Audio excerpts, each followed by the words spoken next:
నమస్తే NCN news కి స్వాగతం. ముందుగా బులెటిన్లో హెడ్లైన్స్.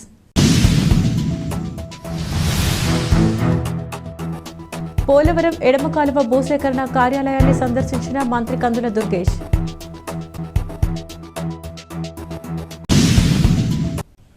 గత ప్రభుత్వంపై పోలవరం ప్రాజెక్టు అవినీతి ఆరోపణలు. పోలవరం ఎడమ కాలువ ప్రాజెక్టు కార్యాలయంలో ఫైల్స్ తగలబెట్టిన ఘటనను తీవ్రంగా పరిగణించడం జరుగుతుందని, ఇందులో బాధ్యులైన వారిపై శాఖపరమైన చర్యలు తీసుకోవడంపై తగిన విచారణ చేపట్టవలసిందిగా జాయింట్ కలెక్టర్కు సూచించడం జరిగిందని రాష్ట్ర పర్యాటక, సాంస్కృతిక మరియు సినిమాటోగ్రఫీ శాఖ మంత్రి కందుల దుర్గేష్ అన్నారు. ఆదివారం ఉదయం పోలవరం ఎడమ కాలువ భూసేకరణ ప్రాజెక్టు కార్యాలయాన్ని సందర్శించి ఘటన వివరాలను మంత్రి కందుల దుర్గేష్ ప్రత్యక్షంగా తెలుసుకోవడం జరిగింది.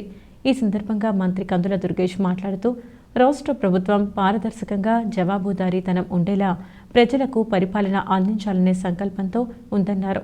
గత ప్రభుత్వంలో జరిగిన అవినీతిని కప్పిపుచ్చే రీతిలో కొందరు అధికారులు, ఉద్యోగులు ప్రవర్తించడం, సంఘటనలు జరగడం వంటి వాటి విషయాల్లో ఉపేక్షించే ప్రసక్తి లేదని మంత్రి స్పష్టం చేశారు.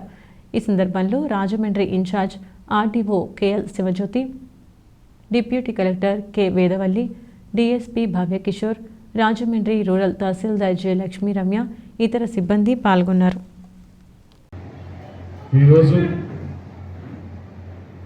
వైల్డ్ లైఫ్ మీద మీ కెమెరా కన్నుతోటి క్యాప్చర్ చేసినటువంటి అద్భుతమైనటువంటి ఛాయాచిత్రాలని ప్రదర్శనకి అది ప్రారంభించడం అనేది నాకు లభించినటువంటి ప్రత్యేకమైనటువంటి అదృష్టంగా నేను భావిస్తున్నాను. ఈ కార్యక్రమానికి మిత్రులు ప్రసాద్ గారు తొలి నుంచి కూడా నాకు చాలా కాలంగా మిత్రులు, వారి మిత్ర బృందం అందరూ కలిసి ఏర్పాటు చేసినటువంటి ఈ ఎగ్జిబిషన్ ఖచ్చితంగా ప్రకృతి సౌందర్యాన్ని ఆరాధించే వారందరికీ కూడా మంచి అనుభూతినిస్తుందనేటువంటి మాటను నేను నమ్ముతున్నాను. ముఖ్యంగా ఫోటోగ్రఫీ అంటేనే అది ఒక ప్రత్యేకతతో కూడినటువంటి కళ. దాన్ని నేర్చుకోవడం, దాని ద్వారా ప్రకృతి సౌందర్యాన్ని క్యాప్చర్ చేయటం, ఇవన్నీ మీరు చేస్తారు. దానికంటే ఒక అడుగు ముందుకు వేసి వైల్డ్ లైఫ్ మీద ఈ రకమైనటువంటి అద్భుతమైనటువంటి ఫోటోలని మీరందరూ తీసి వాటిని సేకరించి ఇక్కడ ఎగ్జిబిట్ చేయటం అనేది కూడా చాలా మంచి కార్యక్రమం. ముఖ్యంగా మనం చాలా వరకు వైల్డ్ లైఫ్ని ప్రజలకు ఎక్స్పోజ్ చేసే విషయంలో ఇంకా వెనకబడి ఉన్నాం. చాలామందికి జనరల్ ఫోటోగ్రఫీ తెలుస్తుంది, కానీ ఈ వైల్డ్ లైఫ్లో ఉన్నటువంటి ప్రత్యేకత మన జిల్లా వరకే తీసుకున్నట్లయితే ఇటు మారేడుమిల్లి, రంపచోడవరం లాంటి ప్రాంతాలు మాత్రమే కాకుండా కోనసీమ ప్రాంతాలు, అందులో ముఖ్యంగా మ్యాంగ్రూవ్ ఫారెస్ట్, మడ అడవులు ఏవైతే అంటాం, ఆ మడ అడవుల్లో ఉండేటువంటి ఆ వైల్డ్ లైఫ్ శాంక్చురీ కూడా ఉంది అక్కడ. దాన్ని అటువంటి వాటిని ఎక్స్పోజ్ చేసే విషయంలో మనం ఇంకా శ్రద్ధ చూపించాల్సిన అవసరం ఉంది. ఇప్పుడు ఇందాక ఈ ఫోటో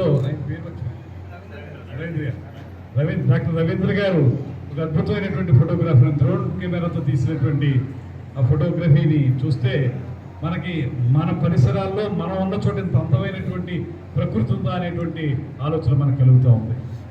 మీరు వైల్డ్ లైఫ్ మీద తీసినటువంటి చిత్రాలు కానీ ఇవన్నీ టూరిజం పాయింట్ ఆఫ్ వ్యూలో కూడా మేము ఎంకరేజ్ చేయాల్సిన అవసరం ఉంది. ఎందువల్లంటే ఇవాళ టూరిజంను కూడా కేవలం ఒక పర్టికులర్ ఆస్పెక్ట్కే పరిమితం చేయకుండా, మనకి ఆంధ్రప్రదేశ్లో టూరిజం అంటే మనకి టెంపుల్ టూరిజం వరకే పరిమితం అయిపోయాం మనం. అంటే పిలిగ్రిమ్ టూరిజం అంటాం కదా, గుళ్ళకు వెళ్ళడం, గుళ్ళల్లో దేవుళ్ళని దర్శించుకునేటువంటి పిలిగ్రిమ్స్ ఎక్కువగా ఉన్నటువంటి టూరిజం మనకి 90% ఉంది. ఓన్లీ 10% ఎకో టూరిజం కానివ్వండి, హెల్త్ టూరిజం కానివ్వండి, ఇలాంటి ఫారెస్ట్ టూరిజం కానివ్వండి, ఇవన్నీ ఉన్నాయి. అయితే ఇప్పుడు మేము ఈ మధ్యకాలంలో ఈ ప్రభుత్వం వచ్చాక, నేను మంత్రిని అయ్యాక మేము ఆలోచిస్తున్నది ఏంటంటే టూరిజం సర్క్యూట్స్ని ఏర్పాటు చేయాలని. సర్క్యూట్ అంటే ఉదాహరణకి మీకు శ్రీశైలం తీసుకుంటే, శ్రీశైలంలో ఆ గుడికి వెళ్ళేటువంటి వారు చాలామంది ఉంటారు, మల్లేశ్వర స్వామి ఆలయానికి. ఆ గుడి వరకు మాత్రమే పరిమితం కాకుండా పక్కనే ఉన్నటువంటి వాటర్ ఫాల్స్, ఆ పక్కనే ఉన్నటువంటి టైగర్ రిజర్వ్, మీరు ఏదైతే వైల్డ్ లైఫ్ అంటున్నారో ఆ టైగర్ శ్రీశైలం, అదే శ్రీశైలం డ్యామ్, అదే టైగర్ రిజర్వ్, ఇవన్నీ కలిపి ఒక సర్క్యూట్గా తయారు చేసి టూరిజం డెవలప్మెంట్ చేసామనుకోండి, అప్పుడు కేవలం టెంపుల్ టూరిజం మాత్రమే కాకుండా ఇతరత్ర టూరిజం కూడా డెవలప్ అయ్యే